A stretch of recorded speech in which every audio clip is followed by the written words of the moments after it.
പ്രിയ സുഹൃത്തുക്കളെ, ജീവിതത്തിൽ ഒരിക്കലെങ്കിലും മറ്റുള്ളവരാൽ അവഗണിക്കപ്പെടുകയോ പരിഹസിക്കപ്പെടുകയോ അല്ലെങ്കിൽ നമ്മൾ പറയുന്ന വാക്കുകൾക്ക് അർഹിക്കുന്ന വില കിട്ടാതെ പോവുകയോ ചെയ്തിട്ടില്ലാത്തവർ നമ്മളിൽ കുറവായിരിക്കും.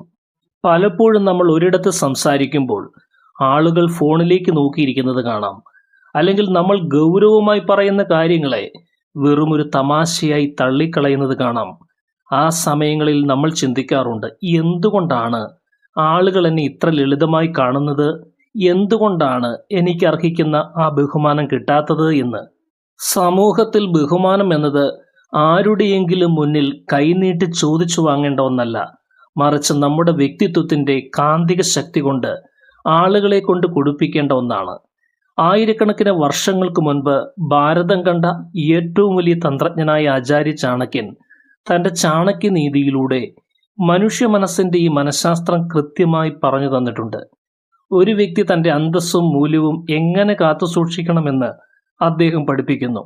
ഇന്ന് നമ്മൾ ചർച്ച ചെയ്യുന്നത് നമ്മുടെ ജീവിതത്തെയും വ്യക്തിത്വത്തെയും പൂർണ്ണമായി മാറ്റിമറിക്കാൻ പോകുന്ന 12 ശക്തമായ ആശയങ്ങളാണ്. ആചാര്യ ചാണക്യന്റെ തത്വങ്ങളെ മുൻനിർത്തി ഈ നിയമങ്ങൾ ജീവിതത്തിൽ പകർത്താൻ കഴിഞ്ഞാൽ നിങ്ങളെ ഇതുവരെ വില കുറച്ച് കണ്ടവർ പോലും നിങ്ങളുടെ മുന്നിൽ ബഹുമാനത്തോടെ അല്ലാതെ സംസാരിക്കുകയില്ല. ഒന്നാമതായി, സിംഹത്തിന്റെ ഗാംഭീര്യമുള്ള സാന്നിധ്യമാണ്. നമ്മൾ ഒരിടത്തേക്ക് കടന്നു ചെല്ലുമ്പോൾ നമ്മുടെ നടത്തവും നോട്ടവും ഇരിപ്പും കണ്ടാൽ അറിയാം നമ്മൾ എത്രത്തോളം ആത്മവിശ്വാസമുള്ളവരാണ് എന്ന്. പേടിയോടെയും കൂനിക്കൂടിയും നടക്കുന്ന ഒരാളെ സമൂഹം വളരെ എളുപ്പത്തിൽ അവഗണിക്കും. ആചാര്യ ചാണക്യൻ പറയാറുണ്ട്, കാട്ടിലെ മൃഗങ്ങൾ സിംഹത്തെ ബഹുമാനിക്കുന്നത് അത് കാട്ടിലെ ഏറ്റവും വലിയ മൃഗമായതുകൊണ്ടല്ല, മറിച്ച് അതിൻ്റെ ഗാംഭീര്യമുള്ള നടത്തവും ഭയമില്ലാത്ത സാന്നിധ്യവും കൊണ്ടാണ്. സിംഹം കാട്ടിലൂടെ നടക്കുമ്പോൾ അതിനു ചുറ്റുമുള്ള അന്തരീക്ഷത്തിൽ ഒരു പ്രത്യേക ഊർജമുണ്ടാകും. അതുപോലെ നിങ്ങൾ ഒരു മുറിയിലേക്ക് കടന്നു ചെല്ലുമ്പോൾ നിങ്ങളുടെ ശരീരഭാഷയിൽ ആ ഗാംഭീര്യം ഉണ്ടായിരിക്കണം. തോളുകൾ കൂമ്പി തല താഴ്ത്തി തറയിലേക്ക് നോക്കി നടക്കുന്ന ശീലം പൂർണ്ണമായും ഒഴിവാക്കുക. നേരെ നോക്കുക, ഉറച്ച ചുവടുകളോടെ നടക്കുക, ആളുകളുടെ കണ്ണുകളിലേക്ക് നോക്കി സംസാരിക്കുക. നിങ്ങളുടെ ഈ നിൽപ്പ് കാണുമ്പോൾ തന്നെ മറ്റുള്ളവരുടെ ഉപബോധ മനസ്സിലേക്ക് ഒരു സന്ദേശം പോകും, ഇയാൾ ദുർബലനല്ല, ശക്തനായ ഒരു വ്യക്തിത്വമാണ്. നിങ്ങളുടെ വെറും ഒരു സാന്നിധ്യം പോലും മറ്റുള്ളവരിൽ ബഹുമാനവും അല്പം ജാഗ്രതയും ഉണ്ടാക്കിയെടുക്കാൻ പര്യാപ്തമായിരിക്കണം. രണ്ടാമതായി, മൗനത്തിന്റെ പ്രാധാന്യമാണ്.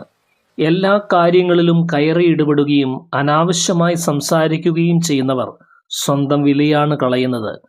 ഒരു കാര്യത്തെക്കുറിച്ച് അറിവുണ്ടായാലും ഇല്ലെങ്കിലും എപ്പോഴും സംസാരിച്ചു കൊണ്ടിരിക്കുന്നവന്റെ വാക്കുകൾക്ക് സമൂഹം ഒരു വിലയും കൽപ്പിക്കാറില്ല. ചാണക്യന്റെ അഭിപ്രായത്തിൽ മൗനമാണ് ഒരു മനുഷ്യന്റെ ഏറ്റവും വലിയ സുരക്ഷയും ശക്തിയും. ഒരു വിഡ്ഢി തന്റെ വിഡ്ഢിത്തം പുറത്തു പറയുന്നത് അവൻ സംസാരിക്കാൻ തുടങ്ങുമ്പോഴാണ്. എന്നാൽ മിണ്ടാതിരിക്കുന്ന ഒരാളുടെ ഉള്ളിലെ ജ്ഞാനം അളക്കാൻ മറ്റുള്ളവർക്ക് കഴിയുകയില്ല. നമ്മൾ എപ്പോഴും സംസാരിക്കുമ്പോൾ നമ്മുടെ ഉള്ളിലെ തന്ത്രങ്ങളും ചിന്തകളും ശത്രുക്കൾക്ക് എളുപ്പത്തിൽ മനസ്സിലാക്കാൻ സാധിക്കും. അതുകൊണ്ട് ആവശ്യമുള്ളിടത്ത് മാത്രം സംസാരിക്കുക. നിങ്ങൾ കുറച്ചു മാത്രം സംസാരിക്കുമ്പോൾ സംസാരിക്കുന്ന കുറച്ച് വാക്കുകൾക്ക് വജ്രത്തിന്റെ മൂല്യമുണ്ടാകും. ആളുകൾ നിങ്ങളുടെ വാക്കുകൾക്കായി കാതോർക്കാൻ തുടങ്ങും. എവിടെ സംസാരിക്കണം, എവിടെ മിണ്ടാതിരിക്കണമെന്ന് കൃത്യമായി അറിയുന്നവനെ ലോകം എപ്പോഴും വലിയ ആദരവോടെയും ഭയത്തോടെയും മാത്രമേ നോക്കൂ. മൂന്നാമതായി നാം മനസ്സിലാക്കേണ്ടത് ശാന്തത എന്ന മഹാശക്തിയെക്കുറിച്ചാണ്. നമ്മളെ ദേഷ്യം പിടിപ്പിക്കാനും മാനസികമായി തളർത്താനും പ്രകോപിപ്പിക്കാനും സമൂഹത്തിൽ ഒരുപാട് ആളുകൾ ശ്രമിക്കും. നമ്മൾ പെട്ടെന്ന് ദേഷ്യപ്പെടുകയോ ഒച്ച വെക്കുകയോ ചെയ്യുമ്പോൾ നമ്മൾ അവരുടെ കെണിയിൽ വീഴുകയാണ്. ഒരു ബുദ്ധിമാൻ തന്റെ വികാരങ്ങളെ പൂർണ്ണമായി നിയന്ത്രിക്കുമെന്ന് ചാണക്യൻ പഠിപ്പിക്കുന്നു. ദേഷ്യം വരുമ്പോൾ മനുഷ്യന്റെ വിവേചന ബുദ്ധി നഷ്ടപ്പെടുന്നു. ആ സമയത്ത് എടുക്കുന്ന തീരുമാനങ്ങൾ പലപ്പോഴും സ്വന്തം നാശത്തിന് കാരണമാകാറുണ്ട്. നിങ്ങളെ ആരെങ്കിലും അപമാനിക്കാൻ ശ്രമിച്ചാൽ അല്ലെങ്കിൽ തരം താഴ്ത്തി സംസാരിച്ചാൽ തിരിച്ച് ചീത്ത വിളിക്കാനോ യുദ്ധം ചെയ്യാനോ നിൽക്കരുത്. പകരം തികച്ചും ശാന്തനായിരിക്കുക. അവരുടെ കണ്ണുകളിലേക്ക് നേരിട്ട് നോക്കി ഭംഗിയുള്ള ഒരു പുഞ്ചിരി സമ്മാനിക്കുക. നിങ്ങളുടെ ആ ശാന്തതയും പുഞ്ചിരിയും അവരെ ഉള്ളിൽ നിന്ന് ഭയപ്പെടുത്തും. തങ്ങൾ വിചാരിച്ചതുപോലെ നിങ്ങളെ പ്രകോപിപ്പിക്കാൻ കഴിഞ്ഞില്ലല്ലോ എന്ന ചിന്ത അവരെ മാനസികമായി തളർത്തും. വികാരങ്ങൾ കടിമപ്പെടാതെ എപ്പോഴും ശാന്തത പാലിക്കുന്ന മനുഷ്യരെ ലോകം ഭയത്തോടെ മാത്രമേ വീക്ഷിക്കൂ. നാലാമതായി, നിഗൂഢത നിറഞ്ഞ വ്യക്തിത്വം കാത്തുസൂക്ഷിക്കേണ്ടതിൻ്റെ ആവശ്യകതയാണ്. നമ്മുടെ ജീവിതം ഒരു തുറന്ന പുസ്തകം പോലെ എല്ലാവരുടെയും മുന്നിൽ വെച്ചാൽ ആളുകൾക്ക് നമ്മളിലുള്ള താല്പര്യം വളരെ വേഗത്തിൽ നഷ്ടപ്പെടും. നിങ്ങളുടെ അടുത്ത ലക്ഷ്യങ്ങൾ എന്താണ്? നിങ്ങളുടെ സാമ്പത്തിക സ്ഥിതി എത്രയാണ്? നിങ്ങളുടെ സങ്കടങ്ങൾ എന്താണ് എന്നൊന്നും കാണുന്നവരോടൊക്കെ പറഞ്ഞു നടക്കരുത്. ചാണക്യൻ നൽകുന്ന വലിയൊരു ഉപദേശമാണിത്. നിങ്ങളുടെ മനസ്സിലുള്ള തന്ത്രങ്ങൾ പ്രവൃത്തിയിലൂടെ നടപ്പിലാക്കുന്നത് വരെ അത് രഹസ്യമായി സൂക്ഷിക്കുക. മറ്റുള്ളവർക്ക് പ്രവചിക്കാൻ കഴിയാത്ത ഒരു വ്യക്തിയായിരിക്കണം നിങ്ങൾ. നിങ്ങൾ അടുത്തതായി എന്താണ് ചെയ്യാൻ പോകുന്നത് എന്ന് ശത്രുവിനോ സുഹൃത്തിനോ പോലും മനസ്സിലാക്കാൻ കഴിയാത്ത ഒരു നിഗൂഢത എപ്പോഴും നിങ്ങളുടെ വ്യക്തിത്വത്തിൽ ഉണ്ടായിരിക്കണം. ആളുകൾക്ക് നിങ്ങളെക്കുറിച്ച് ഒരു ആകാംക്ഷ ഉണ്ടായിരിക്കുമ്പോൾ അവർ നിങ്ങളെ എപ്പോഴും ശ്രദ്ധിച്ചുകൊണ്ടിരിക്കും. സ്വയം പൂർണ്ണമായി തുറന്നു കാട്ടാതിരിക്കുമ്പോൾ നിങ്ങളുടെ മൂല്യം വർദ്ധിക്കും. ഒരു നിഗൂഢമായ വ്യക്തിത്വം എപ്പോഴും സമൂഹത്തിൽ ഒരു കാന്തിക വലയം സൃഷ്ടിക്കും. അഞ്ചാമതായി, പതറാത്ത ശബ്ദത്തിന്റെ ഉടമയായി തീരുക എന്നുള്ളതാണ്. നമ്മുടെ ശബ്ദം നമ്മുടെ ഉള്ളിലെ ആത്മവിശ്വാസത്തിന്റെ കൃത്യമായ പ്രതിഫലനമാണ്. വിറയ്ക്കുന്ന ശബ്ദത്തിലോ പേടിയോടെയോ വളരെ പതുങ്ങിയോ സംസാരിച്ചാൽ ആളുകൾ നമ്മളെ ഗൗരവമായി എടുക്കുകയില്ല. സംസാരിക്കുമ്പോൾ എപ്പോഴും വ്യക്തതയോടെയും ദൃഢതയോടെയും ആവശ്യത്തിന് ഗൗരവത്തോടെയും സംസാരിക്കുക. ചാണക്യൻ പറഞ്ഞതുപോലെ സത്യവും ന്യായവും പറയുന്നവന്റെ ശബ്ദത്തിൽ എപ്പോഴും ഒരു ആധികാരികത ഉണ്ടായിരിക്കണം.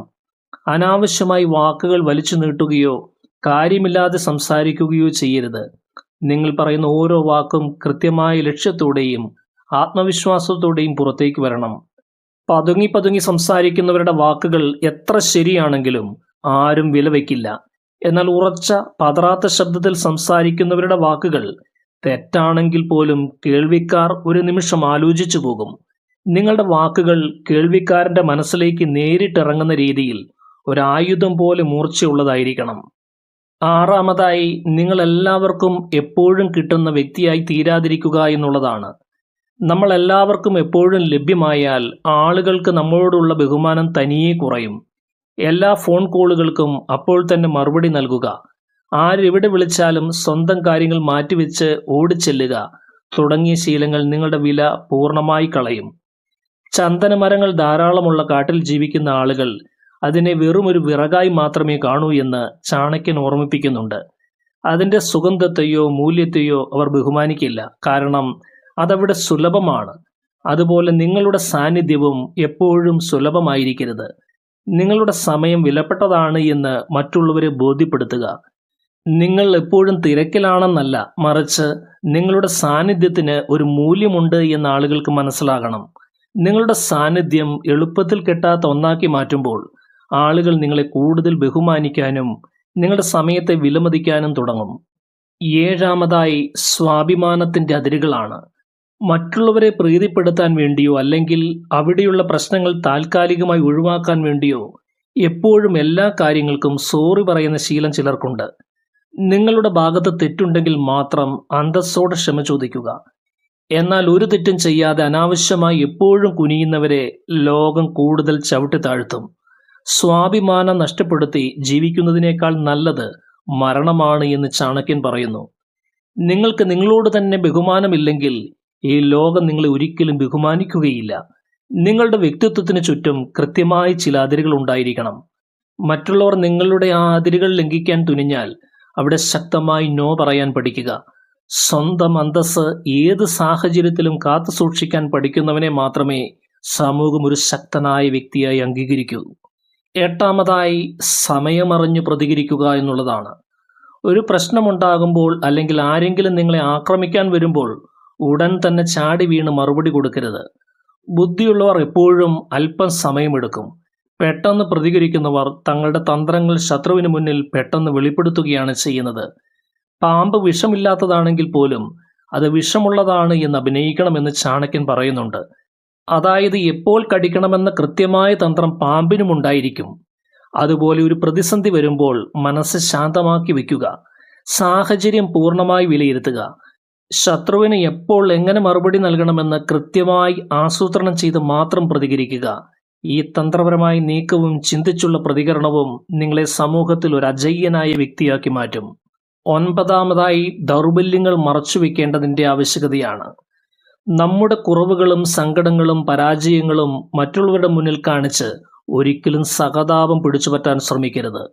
ഇന്ന് നിങ്ങളുടെ സങ്കടം കേട്ട് കൂടെ നിൽക്കുന്നവർ നാളെ സാഹചര്യങ്ങൾ മാറുമ്പോൾ അത് നിങ്ങൾക്കെതിരെയുള്ള ഏറ്റവും വലിയ ആയുധമാക്കി മാറ്റിയേക്കാം. നിങ്ങളുടെ ഏറ്റവും വലിയ ദൗർബല്യം നിങ്ങളുടെ ഏറ്റവും അടുത്ത സുഹൃത്തിനോട് പോലും പറയരുത് എന്നാണ് ചാണക്യൻ ഉപദേശിക്കുന്നത്. കാരണം നാളെ അവൻ ശത്രുവായാൽ നിങ്ങളുടെ തകർച്ച എളുപ്പമാകും. ഉള്ളിൽ എത്ര വലിയ പ്രതിസന്ധികൾ ഉണ്ടായാലും സാമ്പത്തിക ബുദ്ധിമുട്ടുകൾ ഉണ്ടായാലും പുറത്തത് കാണിക്കാതെ ശക്തമായി നിൽക്കുക. ലോകം എപ്പോഴും വിജയത്തിന്റെ കൂടെ മാത്രമേ നിൽക്കൂ. നിങ്ങളുടെ ദൗർബല്യങ്ങൾ ഉള്ളിൽ ഒതുക്കി പുറത്ത് ആത്മവിശ്വാസത്തോടെ നിൽക്കുമ്പോൾ ആളുകൾ നിങ്ങളെ ഒരു പോരാളിയായി കാണും. വീഴാത്ത തളരാത്ത മനുഷ്യരെ മാത്രമേ ലോകം ബഹുമാനിക്കൂ. 10ാമതായി ലക്ഷ്യങ്ങളുടെ രഹസ്യ സ്വഭാവം. നിങ്ങൾ ചെയ്യാൻ പോകുന്ന വലിയ കാര്യങ്ങൾ, പുതിയ ബിസിനസ്സുകൾ അല്ലെങ്കിൽ നിങ്ങളുടെ ഭാവി സ്വപ്നങ്ങൾ എന്നിവ മുൻകൂട്ടി നാടുനീളെ പറഞ്ഞു നടക്കരുത്. പലപ്പോഴും കാര്യങ്ങൾ തുടങ്ങുന്നതിന് മുൻപ് തന്നെ അത് പുറത്തറിഞ്ഞാൽ നിങ്ങളെ തകർക്കാൻ ആഗ്രഹിക്കുന്നവർ അതിൽ തടസ്സങ്ങൾ സൃഷ്ടിക്കാൻ സാധ്യതയുണ്ട് എന്ന് ചാണക്യൻ മുന്നറിയിപ്പ് നൽകുന്നുണ്ട്. നിങ്ങളുടെ പദ്ധതികൾ എപ്പോഴും രഹസ്യമായിരിക്കട്ടെ. നിങ്ങളുടെ അടുത്ത നീക്കം എന്താണെന്ന് നിങ്ങളുടെ നിഴലിന് പോലും മനസ്സിലാകരുത്. നിങ്ങളുടെ കഠിനാധ്വാനം തികച്ചും നിശബ്ദമായിരിക്കണം. വാക്കുകൾ കൊണ്ട് വലിയ അവകാശവാദങ്ങൾ ഉന്നയിക്കാതെ നിങ്ങളുടെ പ്രവൃത്തിയിലൂടെ മാത്രം മറുപടി നൽകുക. നിങ്ങളുടെ കഠിനാധ്വാനം നിശബ്ദമായിരിക്കുമ്പോൾ നിങ്ങളുടെ വിജയം വലിയൊരു ശബ്ദമായി ലോകം കേൾക്കും. അതാണ് ഒരു യഥാർത്ഥ തന്ത്രജ്ഞന്റെ ശൈലി. 11ാമതായി അറിവിന്റെ അനശ്വരതയാണ്. സമൂഹത്തിൽ എന്നെന്നും ബഹുമാനം നിലനിർത്താൻ ജ്ഞാനത്തിന് മാത്രമേ സാധിക്കൂ. നിങ്ങളുടെ സൗന്ദര്യവും പണവും പദവിയും നാളെ നഷ്ടപ്പെട്ടേക്കാം. എന്നാൽ നിങ്ങളുടെ ഉള്ളിലെ അറിവ് ആർക്കും ഒരു കാലത്ത് മോഷ്ടിക്കാനാവുകയില്ല. വിദ്യയുള്ളവനെ ലോകത്തെല്ലായിടത്തും ബഹുമാനിക്കുന്നു എന്ന് ചാണക്യൻ അടിവരയിട്ട് പറയുന്നു. പണമുള്ളവന് സ്വന്തം നാട്ടിൽ മാത്രമേ ബഹുമാനം ലഭിക്കൂ. എന്നാൽ അറിവുള്ളവന് ലോകത്തെവിടെ പോയാലും രാജകീയമായ സ്വീകരണം ലഭിക്കും. അതുകൊണ്ട് നിരന്തരം പുതിയ കാര്യങ്ങൾ പഠിക്കുക. നിങ്ങളുടെ മേഖലയിലെ കഴിവുകൾ വർദ്ധിപ്പിച്ചുകൊണ്ടിരിക്കുക. മറ്റാരേക്കാളും മികച്ച രീതിയിൽ ഒരു കാര്യം ചെയ്യാൻ നിങ്ങൾക്ക് കഴിയുമെങ്കിൽ ആ രംഗത്ത് നിങ്ങൾ അദ്വിതീയനാകും. നിങ്ങൾ ജ്ഞാനസമ്പന്നനാകുമ്പോൾ ആളുകൾ തനിയെ നിങ്ങളെ ബഹുമാനിക്കാനും നിങ്ങളുടെ ഉപദേശങ്ങൾക്കായി നിങ്ങളുടെ മുന്നിൽ വരി നിൽക്കാനും തുടങ്ങും. 12ാമതായി നാം മനസ്സിലാക്കേണ്ടത് വൈകാരികമായ സ്വയം പര്യാപ്തതയെക്കുറിച്ചാണ്. നമ്മുടെ സന്തോഷത്തിനും സമാധാനത്തിനും വേണ്ടി നമ്മൾ മറ്റൊരാളെ അമിതമായി ആശ്രയിക്കുമ്പോൾ നമ്മൾ അവരുടെ അടിമയായി മാറുകയാണ് ചെയ്യുന്നത്. അമിതമായ അടുപ്പവും ആശ്രയത്വവും എപ്പോഴും ഭയത്തിലേക്കും ദുഃഖത്തിലേക്കും നയിക്കുമെന്ന് ചാണക്യൻ പഠിപ്പിക്കുന്നു. നിങ്ങൾ മറ്റൊരാളെ അമിതമായി സ്നേഹിക്കുകയോ വിശ്വസിക്കുകയോ ചെയ്യുമ്പോൾ അവർക്ക് നിങ്ങളെ വേദനിപ്പിക്കാനുള്ള അധികാരം കൂടി നിങ്ങൾ നൽകുകയാണ് ചെയ്യുന്നത്. ആരോടും അമിതമായ വൈകാരിക ആശ്രയത്വം കാണിക്കാതിരിക്കുക. നിങ്ങളുടെ സന്തോഷം നിങ്ങളുടെ മാത്രം ഉത്തരവാദിത്വമാണ്. നിങ്ങൾ സ്വയം സന്തുഷ്ടനായിരിക്കാനും ഒറ്റയ്ക്ക് നിൽക്കാനും പഠിക്കുമ്പോൾ മറ്റുള്ളവരുടെ അവഗണനകളോ കുറ്റപ്പെടുത്തലുകളോ നിങ്ങളെ ഒട്ടും ബാധിക്കുകയില്ല. ഈ വൈകാരിക സ്വാതന്ത്ര്യം നിങ്ങളുടെ വ്യക്തിത്വത്തിന് വലിയൊരു ആകർഷണവും ഗാംഭീര്യവും നൽകും. സ്വയം പര്യാപ്തനായ ഒരു മനുഷ്യനെ ആർക്കും കീഴ്പ്പെടുത്താൻ കഴിയുകയില്ല. സുഹൃത്തുക്കളെ, നമ്മൾ ഇന്ന് ദീർഘമായി ചർച്ച ചെയ്ത ഈ 12 നിയമങ്ങളും കേവലം കേട്ടുമറക്കാനുള്ളതോ ഒരു വിനോദമായി കാണാനുള്ളതോ അല്ല. ആചാര്യ ചാണക്യൻ തൻ്റെ ജീവിതാനുഭവങ്ങളിൽ നിന്നും മഹാതന്ത്രങ്ങളിൽ നിന്നും രൂപപ്പെടുത്തിയെടുത്ത വലിയൊരു ശാസ്ത്രമാണിത്. എപ്പോഴും ഓർക്കുക, നിങ്ങൾ നിങ്ങളെ എങ്ങനെ കാണുന്നുവോ അങ്ങനെ മാത്രമേ ഈ ലോകം നിങ്ങളെ കാണൂ. നിങ്ങൾ സ്വയം വിലമതിക്കാൻ തുടങ്ങുന്ന ദിവസം മാത്രമേ മറ്റുള്ളവരും നിങ്ങൾക്ക് വില തരികയുള്ളൂ. ഈ മാറ്റങ്ങൾ നിങ്ങളുടെ ജീവിതത്തിൽ കൊണ്ടുവരുമ്പോൾ തുടക്കത്തിൽ ആളുകൾ നിങ്ങളെ പരീക്ഷിച്ചേക്കാം. നിങ്ങളെ പഴയതുപോലെ അടിമപ്പെടുത്താൻ ശ്രമിച്ചേക്കാം. നിങ്ങളുടെ ദേഷ്യം പുറത്തു കൊണ്ടുവരാൻ നോക്കിയേക്കാം. എന്നാൽ അവിടെയാണ് നിങ്ങളുടെ യഥാർത്ഥ പരീക്ഷണം. ഇന്നത്തെ എപ്പിസോഡിൽ വിശകലനം ചെയ്ത ഈ തത്വങ്ങൾ നാളെ മുതൽ നിങ്ങളുടെ ജീവിതത്തിൽ പ്രാവർത്തികമാക്കാൻ തുടങ്ങുക. ശാന്തതയോടെ, ദൃഢതയോടെ ഈ മാറ്റങ്ങളുമായി മുന്നോട്ടു പോവുക. കുറച്ച് ദിവസങ്ങൾക്കുള്ളിൽ തന്നെ നിങ്ങളുടെ ചുറ്റുമുള്ളവരുടെ പെരുമാറ്റത്തിൽ വലിയ മാറ്റം വരുന്നത് നിങ്ങൾക്ക് കാണാം. നിങ്ങളെ അവഗണിച്ചവർ നിങ്ങളുടെ വാക്കുകൾക്കായി കാതോർക്കും. നിങ്ങളുടെ കരിയറിലും വ്യക്തിജീവിതത്തിലും വലിയൊരു മാറ്റം ഇത് കൊണ്ടുവരും. നിങ്ങളുടെ ജീവിതം നിങ്ങളുടെ കൈകളിലാണ്. എല്ലാ സ്നേഹിതർക്കും ഹൃദയം നിറഞ്ഞ നന്ദി.